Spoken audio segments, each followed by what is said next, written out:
उधम सिंह नगर में भी शराब की दुकान खुलने के बाद जिले से सरकार को करोड़ों रुपए का राजस्व प्राप्त हुआ। जिले में अब तक 117 दुकानों में से 89 दुकान खुल चुकी हैं, जिन दुकानों से सरकार को 2 करोड़ 59 लाख का राजस्व प्राप्त हो चुका है। लॉकडाउन के बाद भारत सरकार से मिली छूट के बाद राज्य सरकार द्वारा शराब की दुकानें खोलने का आदेश जारी करते हुए सभी जिलों में 4 मई से प्रदेश की सभी शराब की दुकानों को खोल दिया था।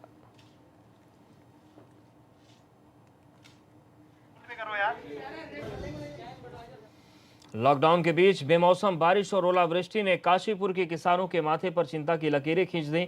इस प्राकृतिक विपदा के कारण जहां सब्जी उत्पादक, फूल उत्पादकों और किसानों के आगे भविष्य को लेकर रोजी रोटी का संकट खड़ा हो गया, तो वहीं किसान अब इस नुकसान की भरपाई को लेकर सरकार से मुआवजे की मांग करने लगे हैं। काशीपुर में आंधी, ओलावृष्टि और भारी बारिश से काफी तबाही मची है। यहाँ पर बांसखेड़ा, ढकिया, गुलाबों में सब्जी की खेती को खासा नुकसान हुआ है। बेमौसम बारिश के चलते अरबी मिर्च, पत्ता गोभी, करेले, टमाटर की खेती को भी नुकसान पहुंचा है। परेशान है। दूसरी बात, ओला बारिश, खीरा, तुरई, लौकी सब बर्बाद कर दिया। अब हम लोग बहुत परेशान है। बच्चों को क्या खिलाएं? जो घर का वो भी लगा दिया। हमें कोई सरकार सुन नहीं रही है हमारी, बिल्कुल भी। हमें कुछ तो मिलना चाहिए। ऐसा है, जो फलों वाले और फूलों के किसान हैं उनका तो 80 से 100% तक का नुकसान हुआ है। सब्जियों में 80% का नुकसान हुआ है। और ये जो आप देख रहे हैं, मैं दिखा रहा हूँ आपको, इस टाइम फूल लगा होता है, अमरूद का फल आने वाला होता है, मगर ओलों ने पत्ते भी चीर दिए, फूल भी तोड़ दिए। अब अमरूद की फसल कहाँ से होगी? और कुछ फ़ायदा नहीं मिला, सरकारी तरफ से कोई राहत नहीं यहाँ के किसानों को, सभी रो रहे हैं। और फिर इधर बंदर भी आ गए थे, उन्होंने भी नुकसान करना चालू करा। किसान भाई बहुत ही परेशान है। सरकार से ये अपील है कि हमें कुछ। और कोरोना जैसी महामारी और उस पर कुदरत की मार ने किसानों को पूरा तोड़ दिया। पिछले 2 दिन से लगातार हो रही बारिश और ओलावृष्टि से हल्द्वानी के किसानों के सपनों को पूरा तोड़ दिया। जहां देश में इन दिनों कोरोना महामारी के चलते लॉकडाउन है, तो वहीं किसानों के लिए काफ़ी दिक्कत आ रही है। लॉकडाउन के चलते किसानों की फसल बाजार तक नहीं पहुंच पा रही। लगातार हो रही बारिश के कारण खेतों में तैयार फसल पूरी तरीके से बर्बाद हो चुकी है। ऐसे में किसान बेहद परेशान है।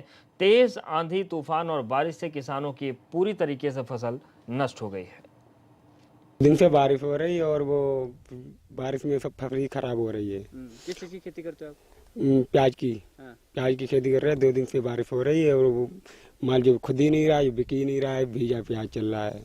का क्षेत्र है, ये बारिश चक्कर में ये सब कहानी खराब हो गई है। 2-3 दिन बारिश हो रही है। लॉकडाउन में हम कहाँ को ले जाएं? ये प्याज बारिश हो रही है। यूं तो उत्तराखंड के जंगलों में गुलदार का दिखना आम बात है, लेकिन यही आम बात उस वक्त दहशत पैदा करने लगती है जब खूंखार जानवर आबादी वाले इलाके के नजदीक आ जाता है। इन दिनों चमोली का गोपेश्वर गांव इसी दहशत के साए में है।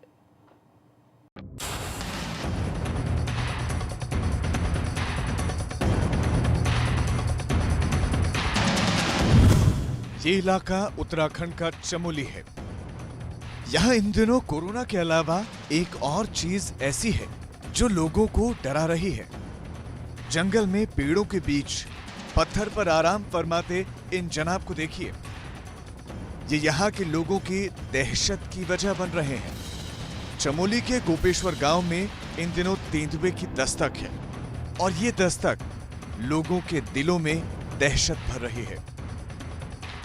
पंजियाणी के जंगलों में इन दिनों एक गुलदार लोगों की दहशत का विषय बना हुआ है। लोगों के मुताबिक ये गुलदार हर शाम यूं ही जंगलों के बीच पत्थरों पर बैठा दिखाई देता है। आबादी के पास गुलदार की मौजूदगी लोगों को अनजानी अनहोनी से डरा रही है। यही वजह है कि शाम होते होते लोग बच्चों को घरों के अंदर कैद कर देते हैं।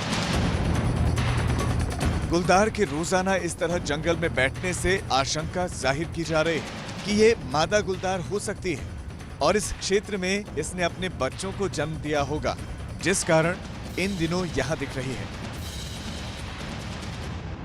पिछले 3 दिनों से इस गुलदार को यहीं देखा जा रहा है। स्थानीय लोग वन विभाग से शिकायत भी कर चुके हैं, लेकिन अभी तक विभाग के अधिकारी हरकत में नहीं आए हैं।